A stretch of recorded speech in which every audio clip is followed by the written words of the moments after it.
I will start letting a few people in now.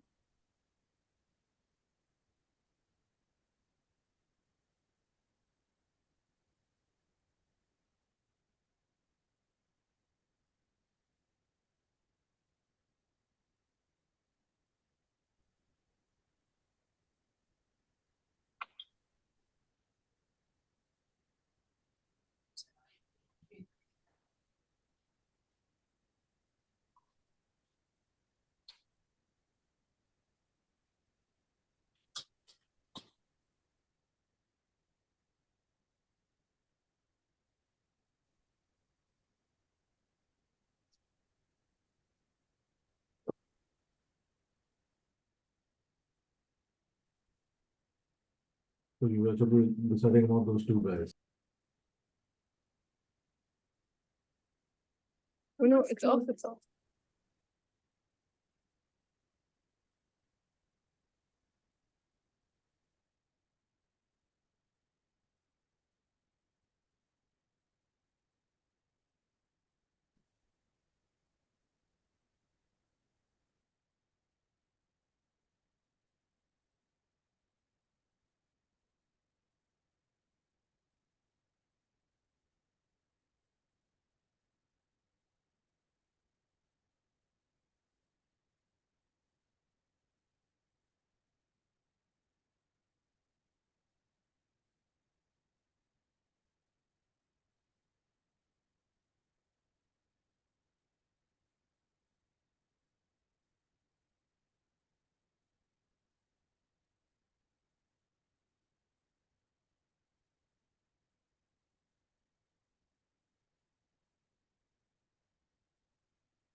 Good afternoon, everyone. I'm Anthony Dixon. I'm the founder of the Alliance for Sustainable Schools, and welcome to this webinar on best practice in sustainable operations of schools and how it can be integrated into teaching and learning. This webinar is being recorded, and a recording will be available online after the event. We expect the presentation will last about 60 minutes, and I want to allow about 15 minutes for Q&A. So in order to make this somewhat interactive, please post your questions in the chat during the presentation, and I will pause the speaker for 5 minutes of questions roughly every 20 minutes. We have about 130 people registered for this event today from 62 schools and other organisations in about 24 countries and 6 continents, including North America, Europe, Africa, 7 schools, 7 countries in the Middle East, 10 countries throughout Asia, and Australia. I'm absolutely delighted that we're also joined by a number of universities and NGOs, including representatives from the World Wildlife Fund in Hong Kong and the YES Global Initiative in Africa, and several service providers who support sustainability in schools, including NTRAC, JLL, and Metanoia. Before we begin, allow me to say a brief word about the Alliance for Sustainable Schools. As some of you know, we are a non-profit network of schools around the world, working together to accelerate the transition to a sustainable future for our students. And we do this in several ways. First, through the Sustainable Schools Charter, a commitment that heads of school make to their students and school communities to operate their schools according to sustainability principles. Second, by working with student ambassadors and sustainability leads in our member schools. Third, by harnessing the collective influence of our network to catalyse systems-level change in 5 areas: school food, school uniforms, school buses, school buildings, and education for sustainability.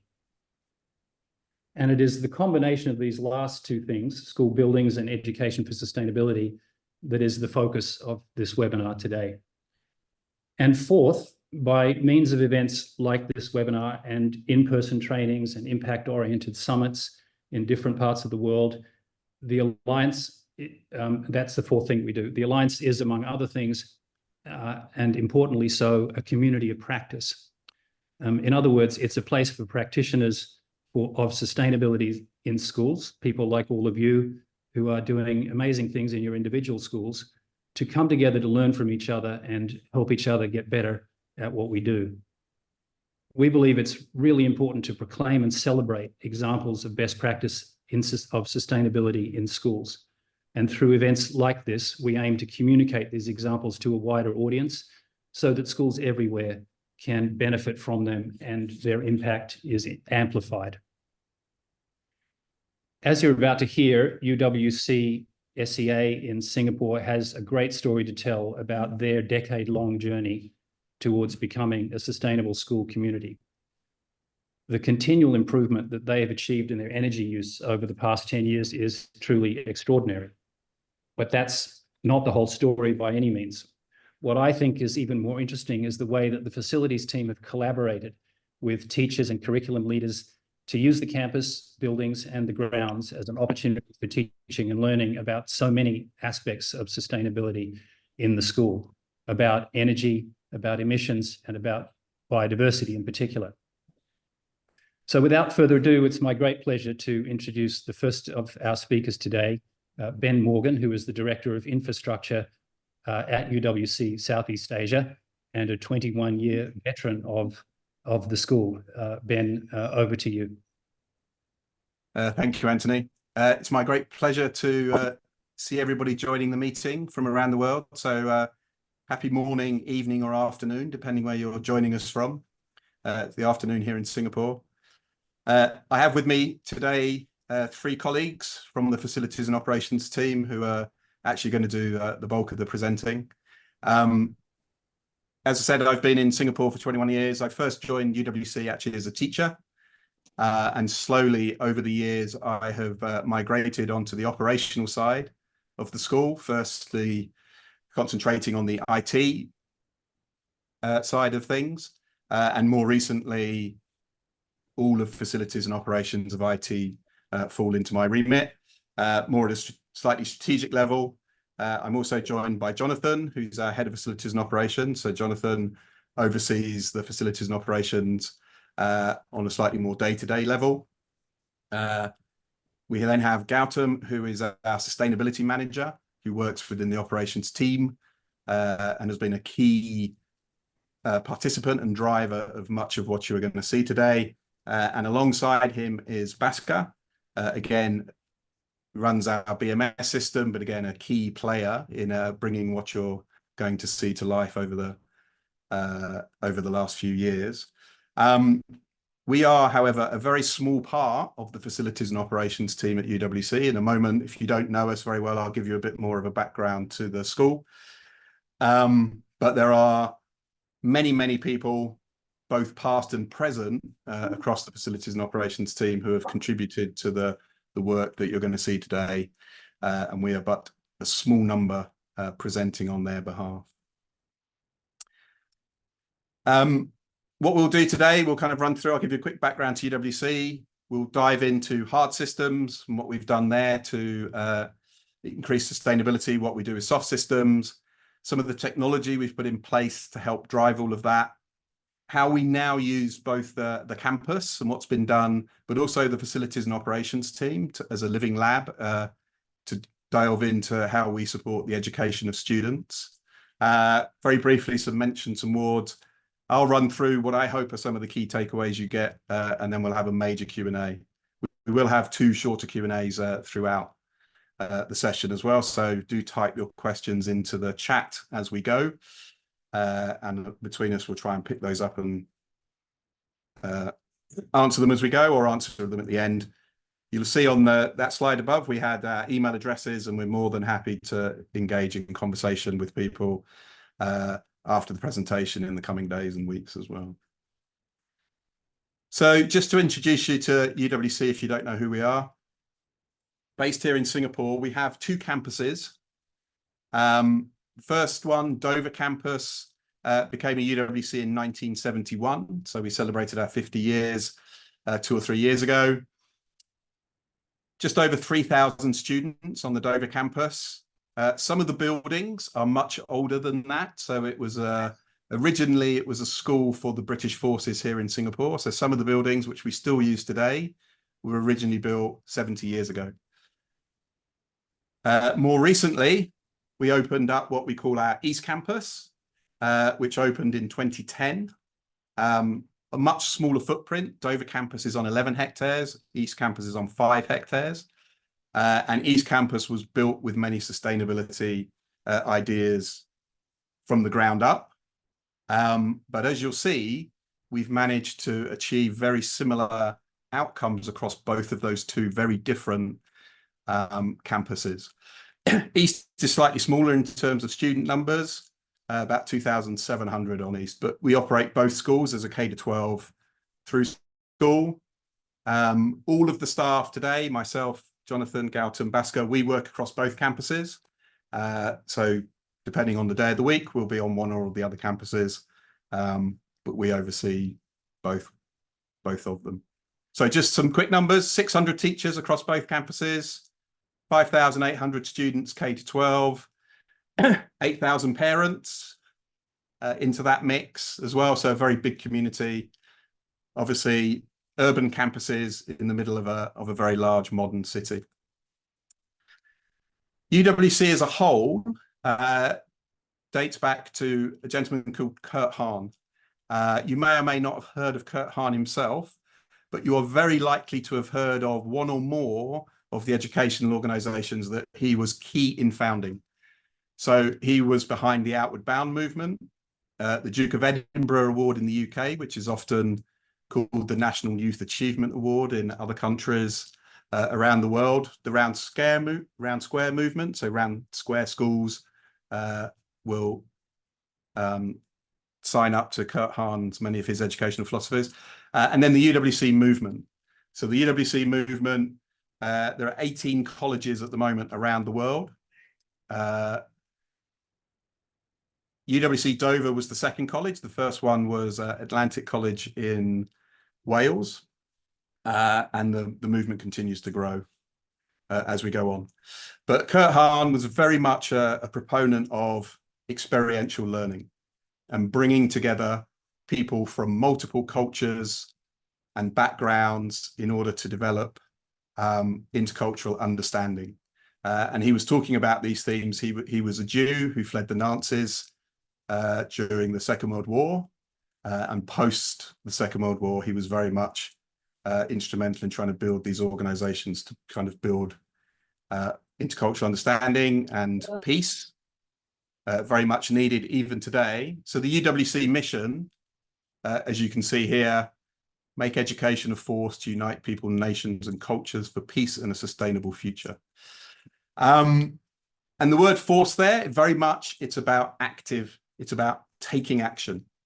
So we are hopefully molding our students to take action, to move the world closer to peace and closer to sustainability. So when we talk about sustainability, absolutely smack in the middle of our mission statement.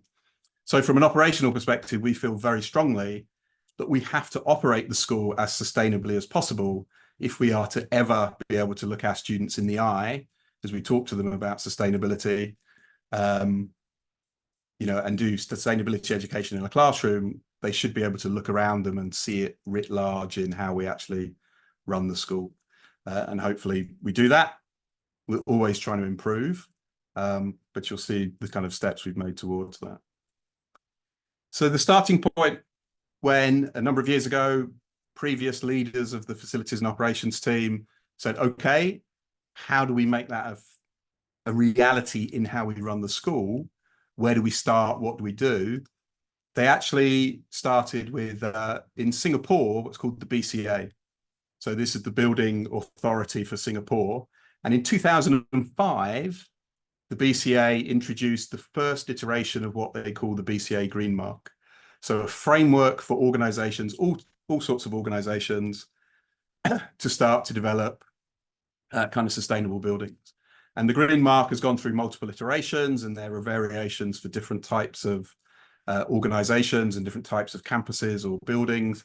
But this was kind of very much the starting point for us because it had a lot of the structural thinking. And going from there, the team started a kind of a mind mapping exercise. You know, we have some original pictures of a very big whiteboard where the team sat down and said, how can we make that? How's that going to work in practice? Where would we start? And they've kind of built out a very strong mind map. And you can look at the mind map and you can look at the end points that we will show you. The key is you start somewhere, and everything we will show you is the results of small incremental steps that have been taken over, in reality, closer to 15 years. But that was kind of the start point, and starting with one thing and small things, and you'll see some of those things become clearer as we go through the presentation. But also a very comprehensive view across all of the operations. We won't dive too much. We won't talk about uniforms today. We do stuff with uniforms. We're not going to talk too much about the educational side of sustainability in terms of how across the school we deliver sustainability education in our curriculum, but huge amounts is done there. We will talk about how the facilities and operations team and the campus as a whole support that in a very real way. I'm going to hand over now to Gowtham, who's going to talk to you about our hard systems and what we've done there. Thank you, Ben, for the introduction. I'm going to take you through the hard systems of UWCSEA. First of all, good morning, good afternoon, and good evening in different parts of the globe. I'm just going to share about different incremental improvements through the hard systems. Hard systems drive our continuous growth and enhancements, empowering us to streamline workflow and drive positive change across aspects of our organization. So we're going to actually explore what's the impact of UWCSEA and pave the ways to brighter and future greater savings. So you're going to actually see, to start with, the passive strategies, which we believe it's the starting point or the foundation of all the overall sustainable aspects of the operations. Our buildings to face north and south to maximize the natural light, at the same time minimize the heat gains. Passive energy designs reduces the need for cooling, avoiding the high heat and from the east and west facades. This orientation lowers the energy consumptions and enhances the sustainability. Enhanced daylights, reducing the resilience and artificial lights, and further savings to the energy. At the same time, improved indoor thermal comfort increases the occupants' well-being and productivity. Moving towards passive, then we have actually started our journey with renewable energy in Dover campus. We have actually started this solar for Dover journey way before anybody have actually thought about. You can actually see some of the inspiring journey of where we actually started in 2013 with a small swimming pool shelter. At the same time, it was also inspired by high school students through a Solar for Dover initiative. In total, we do have 1,905 panels with a capacity of 598 kilowatt peak. In total, we would generating 7,000 kilowatt hours per year. That allows us to actually save over $100,000 for electricity, which means that allows us to actually remove close to 1,500 tons of CO2 to the environment. And we have generated close to 3.5 million kilowatt hours till date. You can imagine how much we would have saved in terms of electricity, considering the prices going up on daily basis. Inspiring from Dover campus journey, Solar for East has actually initiated with 1,000 over panels with a capacity of 390 kilowatt peak. We produce approximately 420,000 kilowatt hour annually, which saves close to 100,000 each year, which helped us to remove 368 tons of CO2 from the environment. The highlights of continued improvement sustainable energy solution is, environmental stewardship as well. Moving towards major infrastructure, we have it on a campus. Our chiller plant system plays a crucial role in energy conservation. Air condition accounts to 60% of our total energy and water usage. We pride ourselves some of the most efficient air conditioning systems in the world with a performance of less than 0.55 kilowatt per tonnage, making about 40% of energy efficient most or similar systems in Singapore. Remarkably, our chillers are over 30 years old, but still remain high efficient. By overhauling these units instead of replacing them, we significantly reduced our carbon footprints. Moving towards chiller, how did we manage to achieve such efficient systems? Energy efficient chillers with high efficiency chillers to reduce energy consumption. At the same time, overhauling the existing systems with the low flow, low pressure systems to minimize the water and power usage. We used variable power flow systems to adjust the rates based on the demand, optimizing an energy usage. Optimization of an existing systems, chillers, cooling towers, and the pumps, and maximize the efficiency. We connect G systems to pipes and angling those pipes to minimize the friction loss. Continuous monitoring the systems with the parameters, making it more productive and proactive adjustments. Overall, by implementing these strategies, significant energy savings and environmental benefits can be achieved in the chiller plant system.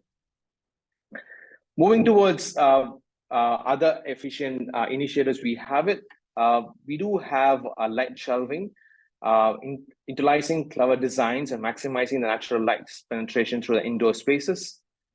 These employ sunshades, light shelves to bounce the natural light deep into the classrooms, reducing the resilience on the artificial lights. Install sensors into the indoor lights, automatically dim those, and sufficient natural lights is available, effective reduce of electricity costs. By incorporating these shelvings and smart lighting sensors, significant energy savings can be achieved while promoting a well-lit environment for a sustainable environment. Moving towards the next initiative, we have 100% solar thermal energy implemented in solar thermal systems to provide hot water, utilizing the renewable energy sources. East Campus supplies 100% hot water by changing rooms and including boarding houses through solar energy. And whereas Dover Campus, we achieved 50% reduction in energy consumption by producing hot waters through heat pumps. In conclusion, incorporating these solar thermal systems and heat pumps for a hot water generation not only reduces the heat consumption, and also promotes sustainable and reliance on the renewable energy sources. Some of the hybrid cooling systems, we have it on a campus. We incorporated ceiling fans in the classrooms way before anybody have thought about it. Installing such designs, quiet ceiling fans installed in the classrooms to enhance the airflow and decreases the reliance on the air conditioning. Achieving significant savings of 70% reduction in the electricity consumption as well. While we actually choosing such fans, we ensure that these are not interrupting in the overall learning experience in the classrooms. We are not just actually trying to utilize the existing systems, at the same time, we also try and collaborate with various partnerships. We did collaboration, specifically this particular project, collaborated with local universities to pilot clean and energy efficient air conditioning technologies integrated into the building structures. In terms of material, as well as the space efficiency, integrating these new technologies saves spaces and at the same time reduces the need for additional building materials.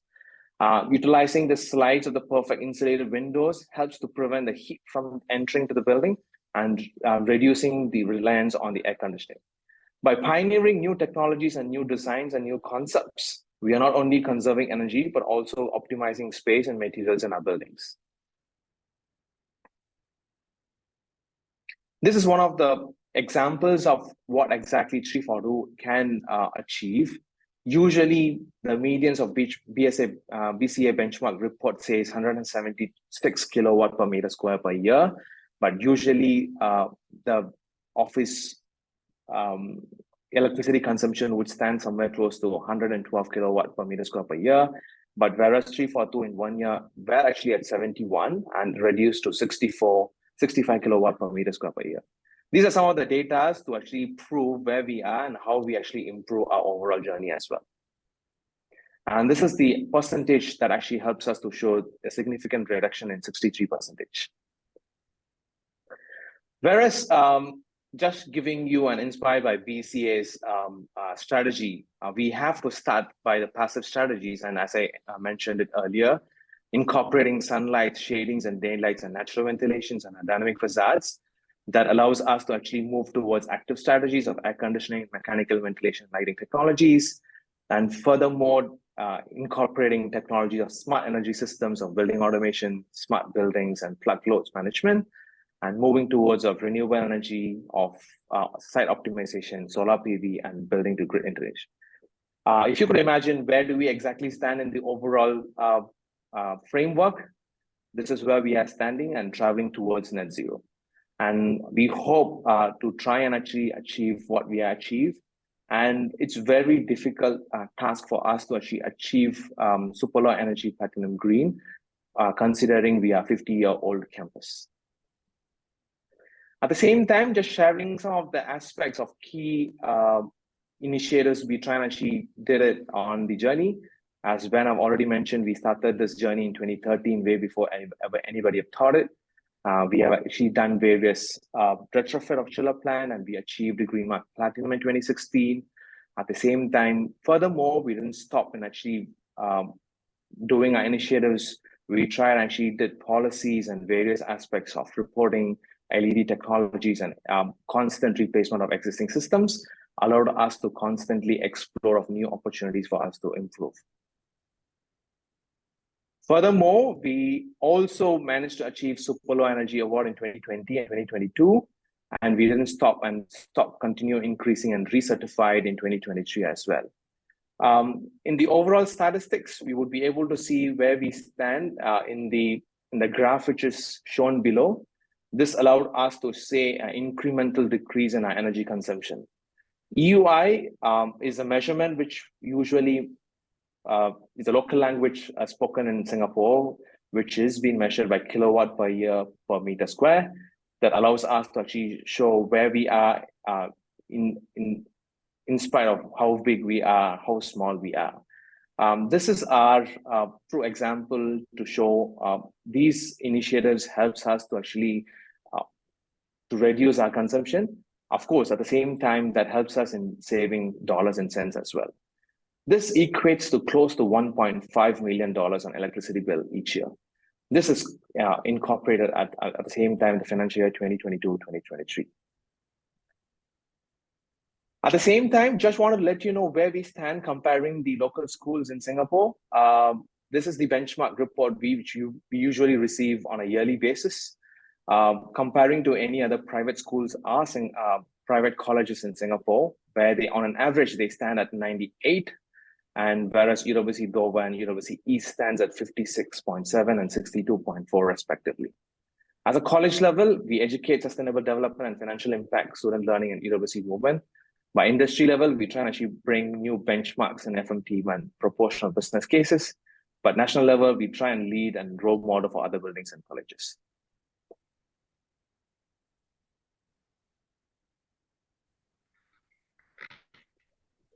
Thank you. We'll pause for a couple of minutes and take some questions. One of the questions that's been posted in the chat, and I invite you, the other people, to post their questions there as well. What percentage of the school's total electricity use is provided by on-site solar energy? In terms of Dover campus, it contributes to 15% of the renewable energy, because we have started this journey way before anybody have actually thought. And at the same time, we do have different generation of panels we have it. Whereas we do have closer to 10 to 11% of renewable energy contributed to East Campus, because we do have a newer generation panels, and that contributes to a higher efficiency as well.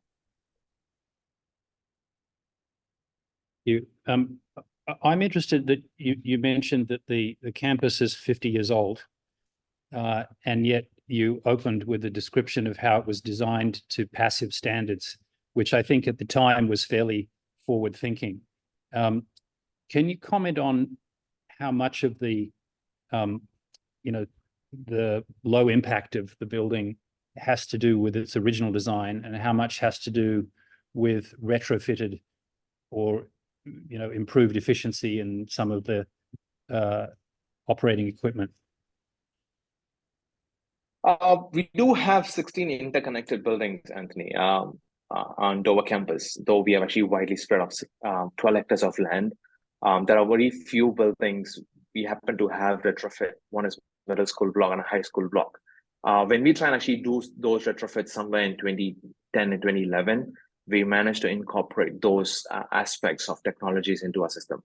But I would say probably 3 buildings has been retrofitted, but we try and actually do constant improvements, constant learnings on the overall operations and efficiencies to achieve what we have achieved. I think probably one of the significant movement was to actually relocate our chiller plant.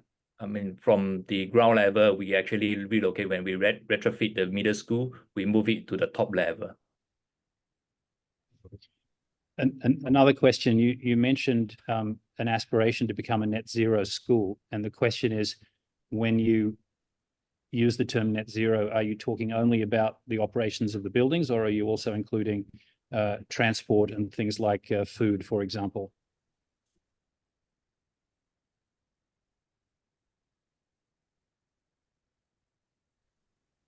Ben, I think you're on mute, sorry. Sorry. In terms of the diagram you just saw, that's about building operations. So that doesn't include what for us would be one of the biggest ones is the transport of students to and from the campus. In terms of claiming to be a net zero school, we will include not just students transport to and from campus on a daily basis. We will include our overseas trip program, which is quite extensive, and as well as the other pieces. We'll talk a little bit about food. We've done quite a lot around reducing the carbon footprint of our food offering, working with our partner around that. Although sometimes you have to look at context. So Singapore, while Singapore is improving in the amount of food it grows within Singapore, obviously it's not nearly as much as much larger countries would be. And some of these other bits and pieces in there. So in terms of the diagram, that's just building operations. Overall, we would take all the factors into account before we would kind of publicly declare ourselves to be a net zero school. Right. We have a question from one of our student ambassadors in the Middle East. How do you maintain the condition of the solar panels? To what extent is the weather a factor, and how could other people learn from your example? What can they take away from your experience with maintaining an extensive solar installation on the school premises? I would take this question in terms of Singapore's context. I do understand people are participating from different parts of the globe, but as considering Singapore's context, we do have clean energy, clean air, and clean environment in place that allows us to have very minimal impact in terms of maintenance. Whereas we do have a monitoring system in place that allows us to actually keep monitoring our performance of the solar panels. If it does require any maintenance, that allows us to actually go and rectify if that is required. So there is no maintenance contract that's been signed for us. We do monitor things internally, and also at the same time, we would try and actually flag it up to rectify if there is anything to be rectified. Great. One more question, and then we'll get back to the presentation. Can you tell us a little bit about the greenhouse gas emissions of the school overall, and how you benchmark that number against, other schools or other buildings in Singapore? So I think the quick answer is we can't give you a hard number around that. One of the things we're looking at overall as a school is developing our ESG reporting and being able to develop hard numbers around those figures so that we can do the comparisons that you're talking about, not just with other schools, but with other organizations. But we haven't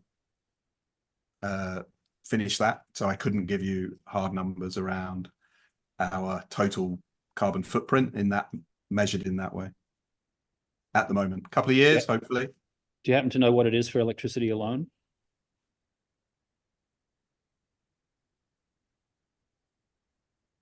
I don't have the exact CO2 number, but I can give you by end of the call. Okay. That's fine. All right. Thanks everyone for their questions. We'll have another opportunity for questions in about 10 or 15 minutes. So please keep posting them in the chat, and we'll hand back over the floor to Gowtham. We're switching now to Jonathan. Hi everyone. I'm Jonathan. I probably want to take you through in terms of within the school some soft system. Before probably I jump into the individual initiative or program that we have actually rolled out throughout the years. It's important that the system, basically the soft system, does actually follow in terms of the BCA Green Mark framework.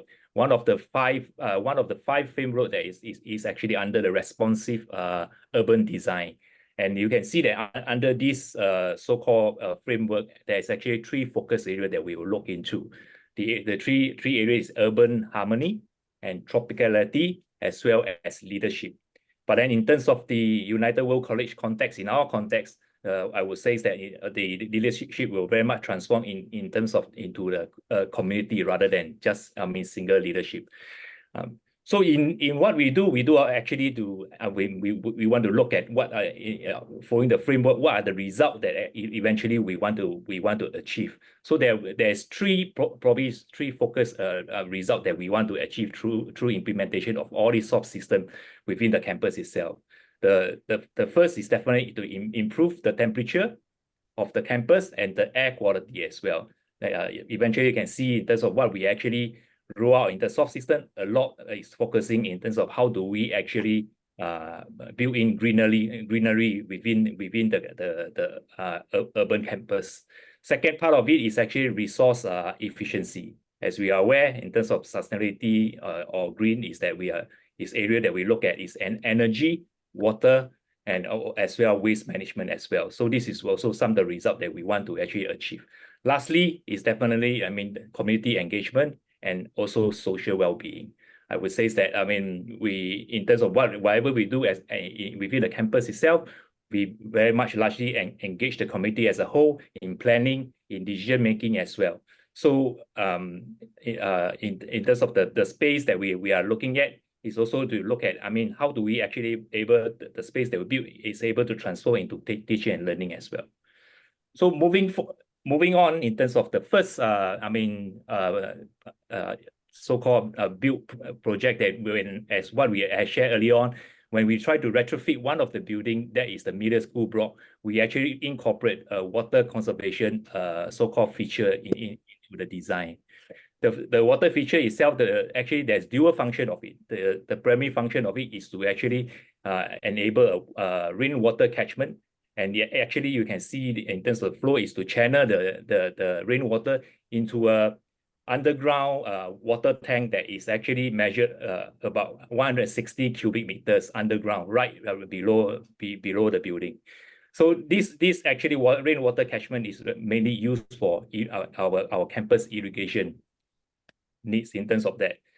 The second function of it is, of course, this is actually used as a sky, in our own word, is the sky rise greenery space that, of course, is actually to looking at where can we actually mitigate in terms of the urban heat, as well as also building a nature into the urban built environment, and also contributing in terms of the mental well-being as well. Okay. Second program that we actually, feature that we build in is also continues to be a water conservation. We have actually built a so-called, stormwater retention pond within the campus itself. As we try to retrofit a number of buildings within the old campus, we see, we see the risk that probably there will be actually excessive rainwater running down, and probably will actually risk to over flooding condition. So a biosphere was actually being built in the center, at the heart of the campus. The biosphere actually of the primary function is to prevent flooding, but then actually this is also an urban garden space that is being incorporated into the campus. As the biosphere act as a water retention, holding in terms of the large amount of rainwater, subsequently and slowly being discharged into the main drainage system. Okay. The other green initiative we have is actually the biodiversity, the rainforest restoration project. This is one of our long withstanding project that actually it was rolled out in 2006. It's close to 18 years to date. The rainforest, every one of us probably will be aware that the benefit of rainforest is actually, of course, the primary function of a rainforest is actually to fight against, climate change. But essentially, of course, rainforest does take in carbon dioxide as well as also produce oxygen as well. So not about, just only building, restore the rainforest within the campus itself. The project in terms of the whole project, or is a student-led project as well, and we also partner with the local authority, that is the National Parks Board, NPark, in also nurturing numbers of young trees that we actually able to actually plant along in Singapore as well.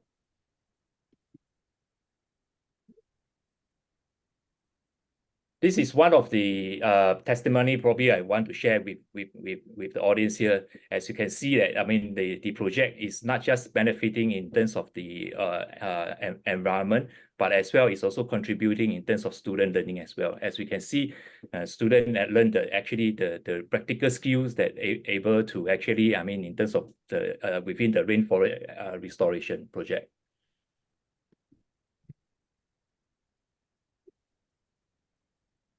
Part of the building design is actually what we focus on a lot is on the biophilic design. Vertical green wall is actually the most, I would call is the most simple way to reduce heat within the urban building. We can look at it actually in terms of such green wall actually helps to reduce temperature to between 3 to 5%. As you can see on your left-hand side on this green patch of area, this is actually a rooftop. A rooftop sitting on top of our music center. This was initially the previous actually design was actually a concrete floor, whereby the recent redevelopment we actually try to so-called put in a green garden into the space. The space is called the Green Hut, but actually it's also transformed in terms of a community space and also making provision for outdoor classroom teaching and learning as well.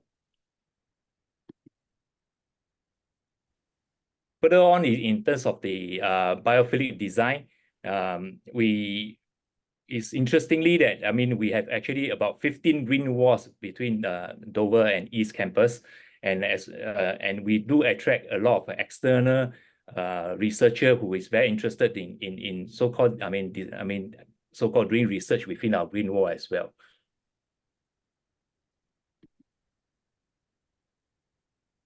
This is one of the projects that we can see that in what we do, we actually involve the community as a whole.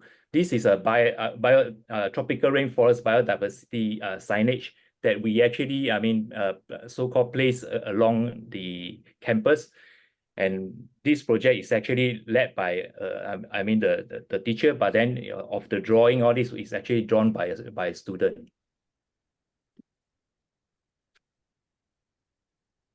Okay. Urban farming is one of the probably topics that we often get in a urban city like Singapore.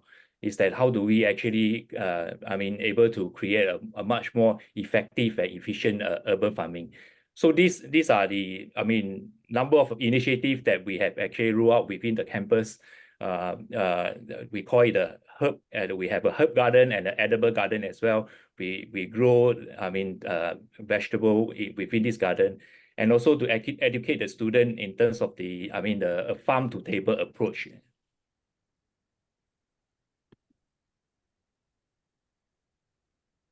Waste management is a big topic within the in Singapore, as probably to share in terms of a little bit context is that in Singapore, all actually waste is being so-called, we have, due to our land space, we have no ability to actually landfill. So most of our, literally all our waste is actually sent to an incinerating plant, and then it's getting burned to it. On the campus itself, we generate about 7 to 8 tons of waste annually. So it's important that we look at, system waste, that how do we actually able to so-called using natural composting system that we can actually, recycle the waste within the campus itself. So these are the few initiatives that we actually roll out. We actually do in terms of chicken composting as well as open-based composting, and the transforming all these food waste into actually nutrient-rich compost that we do actually recycle to use it within the campus landscape, as well as also to giving up to actually to the community back into their home as well. Okay. In 2017, actually, we have rolled out a zero plastic approach towards the food service operation. So the requirement in terms of the food service operation is to do away all kind of disposable. So during then, we faced a number of challenges. Subsequently, of course, we were able to push through in addressing a number of so-called, we call it the human behavioral changes.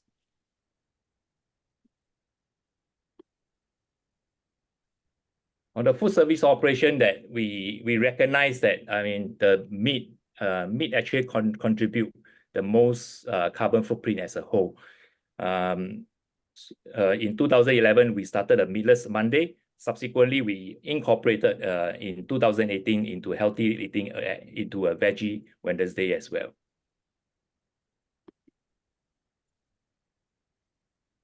Lastly is our bus operation. We across 2 campuses, we have a total about 200 buses on a daily basis. And one of our so-called project into that is to reduce in terms of the carbon footprint. By doing that, is just to actually look at how do we able to reduce the ignition time. So this project was so-called dive into it, and actually you may probably feel that it's probably is a very complex system, but actually we realize it's actually quite simple. It's just by actually reducing the 30 minutes of the initial time, whereby we'll wait till the student boarded the bus before we actually ignite the buses, so that actually save us of 30 minutes of initial times of actually of 200 buses on a daily basis. And as well, we also, progressively trying to electrify our bus fleet to cut down on carbon emission.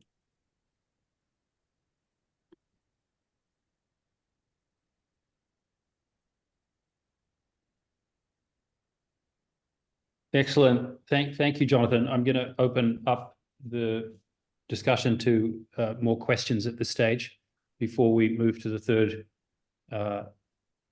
section of the presentation. So does anyone have questions that they would like to ask about what we've just heard? I have a question about the green walls. I think they're wonderful, and but I often hear people resist the proposal of a green wall by saying that it's very hard to maintain. Can you comment on your experience with that green wall that you showed us? What sort of maintenance is involved, and how hard is it to keep the plants alive and flourishing? I probably can't comment in terms of the different climate in terms of different part of the world, but then in Singapore, I probably want to share that it's quite easy to maintain. Yeah. So basically, is that we I would say that there's a process that we went through. To be honest, we have to trial and error in terms of the suitability of the kind of tropical plant that we were able to, and of course, such plant that we actually built in the green wall, it have to be able to survive or harsh weather, as well as they're able to strive in terms of, I mean, these are all mostly are cripples, right? That kind of plants that we will actually put in. So we did a few trial and error, and we realized that actually different parts of the building, certain green wall plants thrive better. So that's actually how we eventually, I mean, we go through a trial and error process eventually, and then we found the right plant, and then subsequent, I would say, is that then it's almost maintenance free because we have auto irrigation system eventually. Then yeah. Right. One other observation, and one thing that I really liked and that really struck me when I visited the campus myself a few months ago, was the signage around the campus that communicates to everybody on campus on an ongoing basis about the sustainability of the campus that they're living in every day. And that sign that you shared with us about the biodiversity with those student drawings was absolutely beautiful. And it's a wonderful non-digital way of communicating to students and to the rest of the school community. I know there's a couple of other questions. I'm just looking at the time overall. Yes. So what we might crack on with the presentation just so that we can finish the presentation in the allotted time. Yep. 4:15. I think from our side, we're happy to stay after 4:15 and answer some more questions as well for a little while. And obviously our emails are at the beginning of the presentation as well, so people can email us for more detailed questions, and we're happy to dive into the weeds on some of the questions that are being asked as well, following on from the presentation, in the coming days and weeks. Good idea. Let's do that then, Ben. Let's go ahead. Okay. So over to you again, Gowtham. Thank you, Ben. Thank you, John. As you're having some information so far, further in the session, we're actually going to dive into the realm of technology accelerators, focusing on data-driven architecture and system design. At UWC, embracing data-driven architecture means more than just collecting information. It is just about leveraging insights to enhance teaching, learning, and overall operational efficiencies. So let's explore how these technology accelerators shaping futures of education and UWC and beyond. So let's move on. By adopting some of the driven architectures, by adopting data-driven designs, there are some of the pain points we actually identified in the overall process. Some of the pain points which is listed here: decentralized view of data analytics, complex navigations, operational deficiencies, lack of data decisions, and sole proprietary system is one among them, which cause a very high cost and ongoing upgrades as well. To keep us aligned to our digital transformations and the enhancing the overall technology accelerations, we had to choose open systems in place. Having these four pillars in our data-driven architecture, we built new systems together with the help of the open source systems. Having environmental sustainability at center, operational efficiency, data-driven architecture, and user engagement as part of the other three pillars, helping us to build better systems for us to actually keep going on the digital transformations as well. These are some of the samples for you guys to actually share and how our digital dashboard journey have actually come about. And with the help of these green digital innovations like these comes with a collaboration aligned with the values and enables many of us to do more direction commitments to care, as well as focusing on experiential learning for all our students in UWC. With the help of the dashboards, we're able to actually keep track of data in terms of energy, water, swimming pool, pH, ORPs, chiller plant temperatures, and fire alarms, and so on. These are not dynamic. These are not static dashboards. More dynamic in nature. We do have interactions with kids on a monthly basis, weekly basis, and depends on what curriculum needs and so on. We would be able to use it for our operational needs, as at the same time we would be able to use it for their curriculum needs as well. Such open source systems helps us to actually have very much flexibility for us to actually adapt to the requirements we use it. The overall licensing and the fees, there is a lot of savings in terms of costs. And also this supports the innovation and scalability of fascinating, easy upgrades and expansions as well.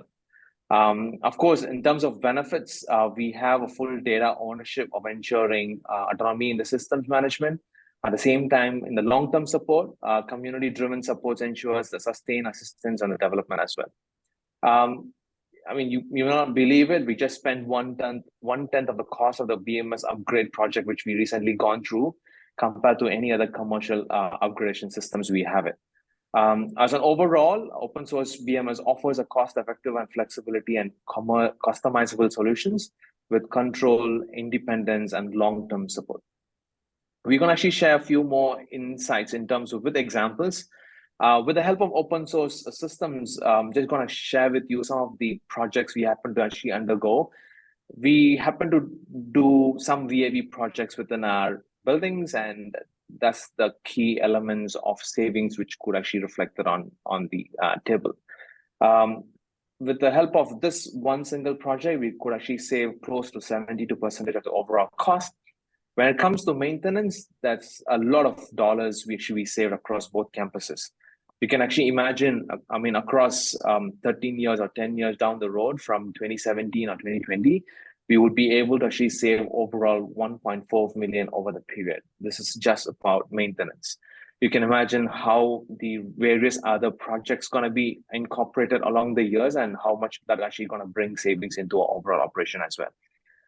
We are not actually just being sustainable in our overall projects, at the same time, financial sustainability for us to actually save. We are non-profit organizations. Of course, we believe when we save dollars and cents, it goes back to scholarships with our students. We'll have more students in our campus for us to actually support them with the overall better education as well.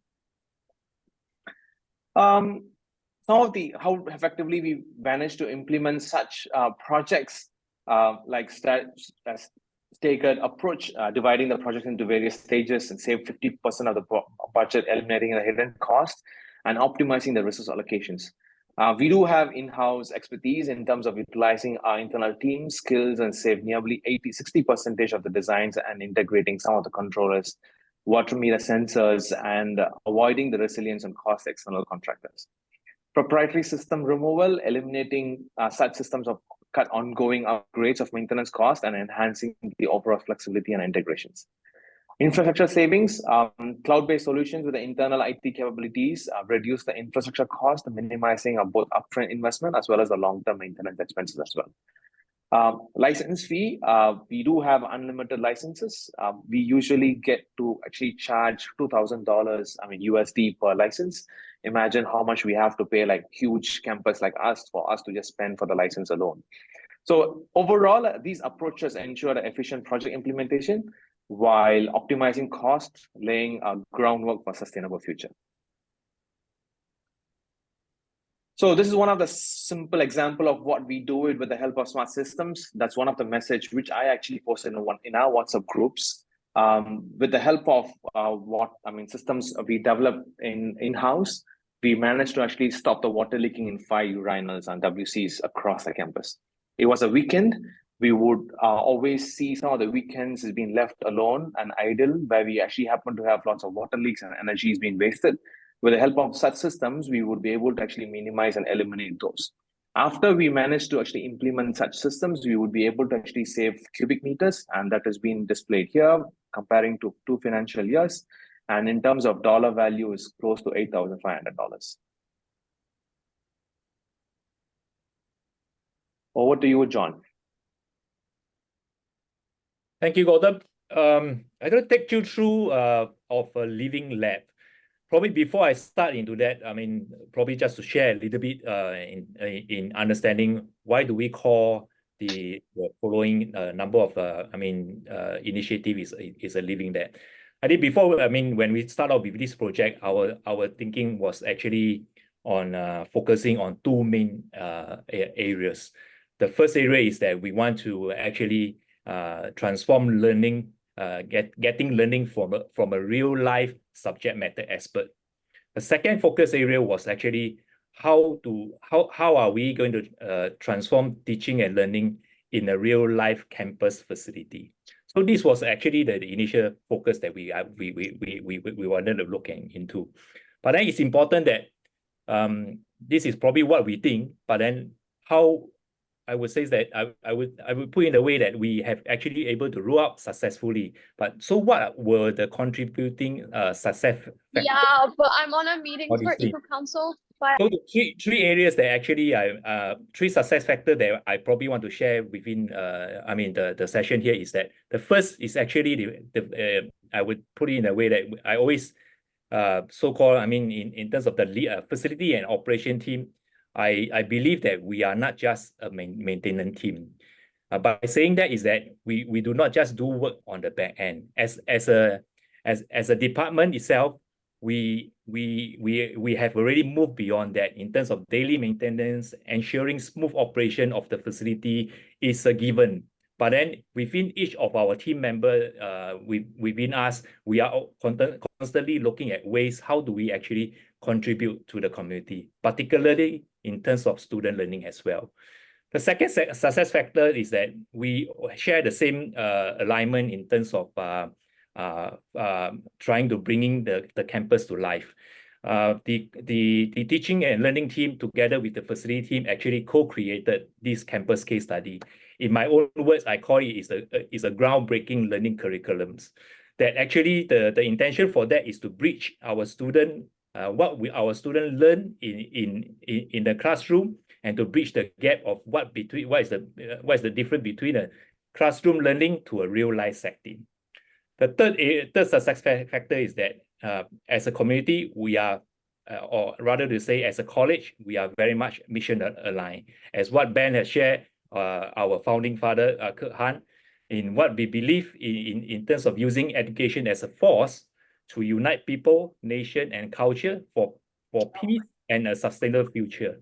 But this does not actually only so-called translate in terms of teaching and learning. Importantly, as well as the facility and operation team, this mission is also deeply embedded within the within the department itself as well.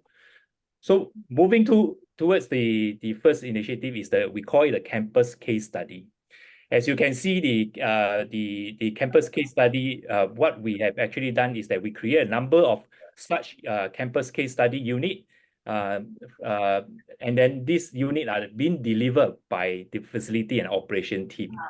And of members like me and Gowtham, we actually went through, actually received formal training from the academic team we went through a concept-based teaching and learning. So using this learning and this principle, we develop, as we can see on the right-hand side, the teaching unit that you can look into, and you can see that it's actually a formal curriculum unit. And we have actually developed what will be the learning outcome we want to achieve in this campus case study.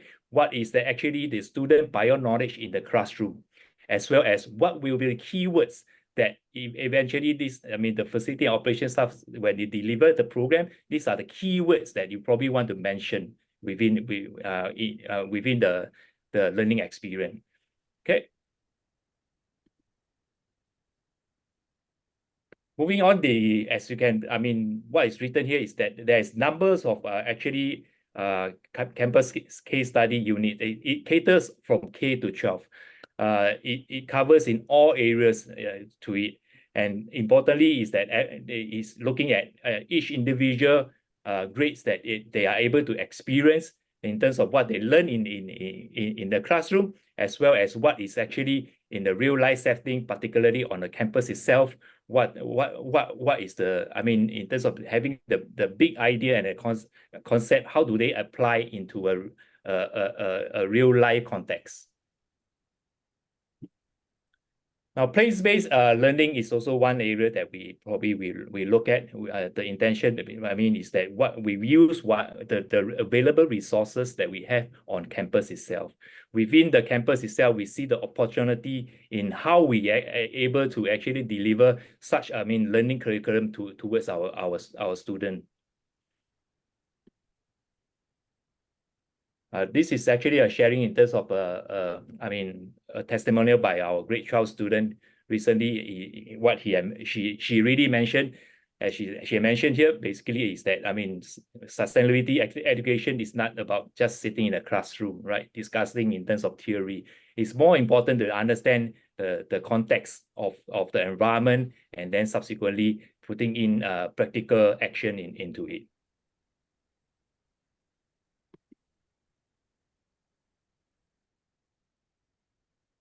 Thanks, Jonathan. Just to come back, I won't go through these in detail. We have a number of external awards and accolades we've achieved. Just very quickly moving on to, hopefully you've all taken something useful so far. Just some of the things we wanted to kind of re-highlight to people. That's for you. at the end of this. Okay to go with it? Yeah, I'm fine. Just the first thing is, so we have two different campuses. Say Dover campus, which I'm on at the moment, the whole team is on. Some of the buildings are over 70 years old. Some of them are newer. Some of them have been built in the last 10 years.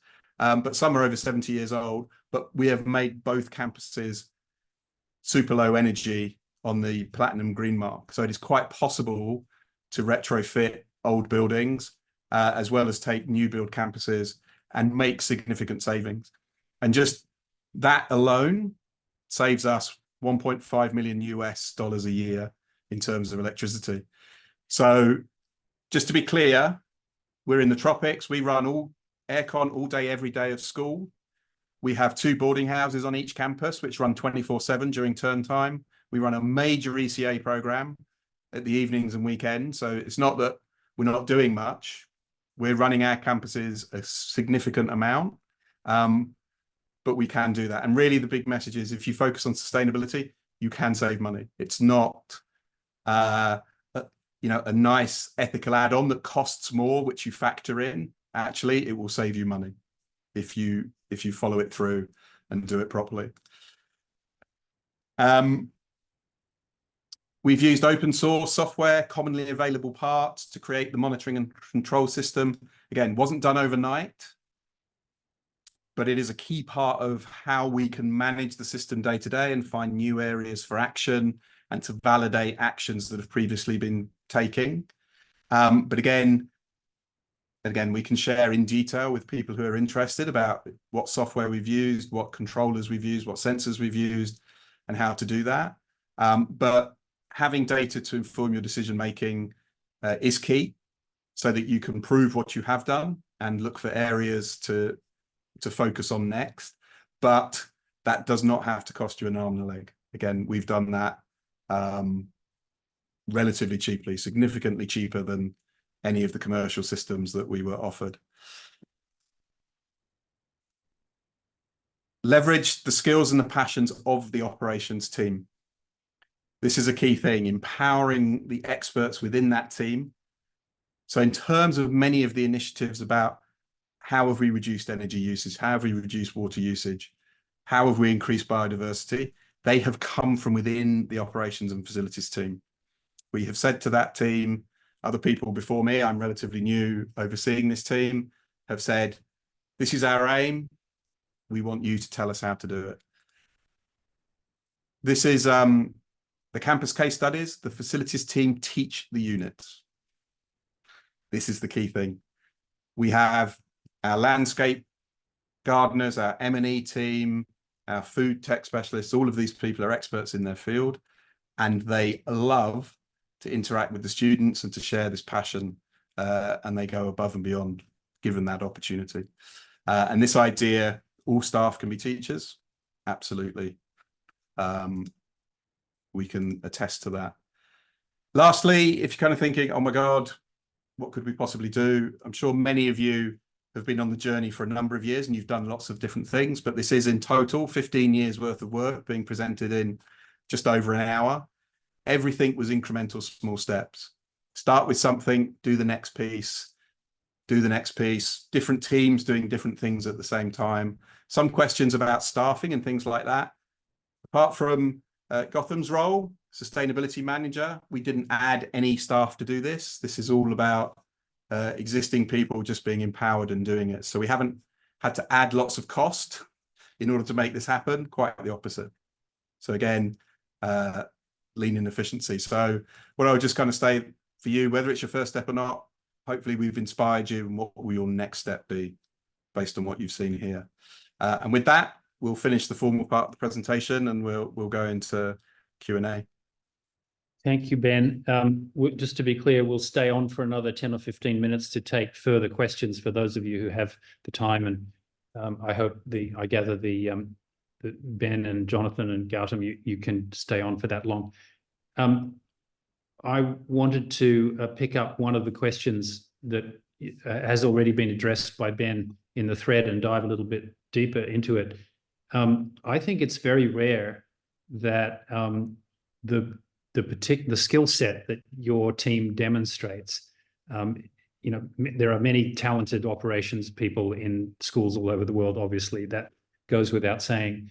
But the fact that you've been able to do all this IT engineering for the systems monitoring, I think is extremely impressive. And you said that you've done that without adding staff. Did your staff go and get additional training? Did you go into the marketplace when you hired them with a particular, looking for a particular skill set? Or did they happen to, by chance, already have the ability to do what you've described here? Well, the two people primarily responsible are on the call. So Bhaskar and Gowtham, perhaps you'd like to respond. Thank you, Ben. I would take this question. Definitely, the mapping of the idea behind what we needed, it actually came from us. Because we are an education institution, we want to actually, build a system where it actually built for us. And at the same time, how do we actually make use of the system for students' learning journey as well? And at the same time, we were decided it has to be open source, and we actually wanted to actually have an open source system in terms of cost effectiveness and the future planning and the upgradation and so on. As a whole, we didn't actually build the whole system. Of course, we did actually collaborated with one of our service partners, helped to build it. But the partners, this is one of his first project to build dashboards.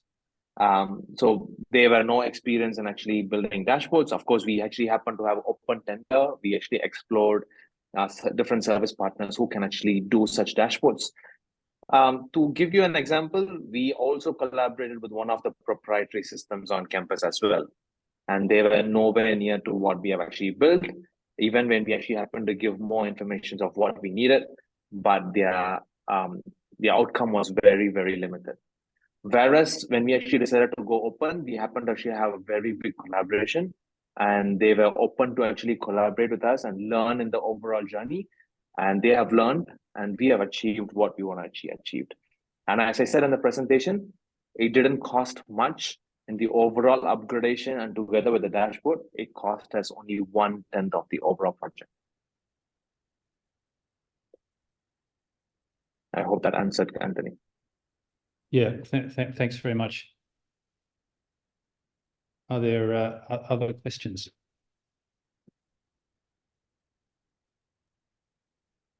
I have a question about governance, and how this data is reported. Obviously, you guys are all over it, and it sounds like you're empowered to act on the data. But who in the leadership, the C-suite of the school and the board of governors, the sustainability committee, I assume there is one, who gets to see this data, and with what frequency? How regularly is it reported to them? So there isn't a sustainability committee for the college. This initiative hasn't been driven from the educational side. It's actually quite the opposite. So, and there's a piece in there. So I am a former teacher and have crossed the corridor, that I think it is. I think it is difficult in many schools if you let sustainability be led by the academic teachers, and student initiative. While there can be passion and they should be involved, there is often, firstly, turnover. and not nearly as much expertise that may exist in the operational and the facilities team. When you're talking about changing, the aircon system of the college, or changing the, the carbon footprint of the food supply, all of these kind of things, a lot of them are very detailed, even getting into, looking at the bus transport system and realizing that how long the buses sit idling, getting the aircon system up and running, and just changing that behavior can have such a big impact. So we don't yet have an overall sustainability committee. This is very much driven from within the operations team. Some of these things are reported out and up. One of the things I'm very keen for the team to do is actually become much better at talking about these things, both within our community and without it. And this webinar is part of that process. But for example, if you go to our website, you will not find much of this, and much of this is not on our website. We need to get much better at it. So while in general that mission statement is there and those kind of things, and it's, as a school, it's an area we need to get much more. We need to improve. Actually, we need to get better at actually starting to apply some strategic direction to it. So developing a school, we don't actually have a specific vision for sustainability beyond the school mission at the moment. I think we need one. We haven't set a specific target to become net zero, although I think we need to, and those kind of things. So actually, this is very much a team, and this is part of the UWC culture, to be honest, where actually people do come in, they do aspire to the mission in their own way across the school, saying, okay, what can we do to work towards that, and very much seeing what you're seeing here. Very good. Well, it's 5:15, everybody, 75 minutes, and I'm going to draw this to a close. I wanted to say a few words of thanks, in particular, obviously, to Ben and Gowtham and Jonathan for your presentation and for taking the time to share all this amazing information with us today. And I especially want to recognize your willingness to be so open source about what you've shared. I know that's something that is deeply appreciated and very useful to all the participants on this call. To everyone else who joined the call, I hope you found it inspirational and informative, as I have. And finally, if you like what you've heard at the beginning about the Alliance for Sustainable Schools and are curious about membership, please get in touch. The QR code on this last slide, do we have that up, will take you to an expression of interest form, and one of our team will get back to you. Thank you all for your interest in sustainability, and have a good evening.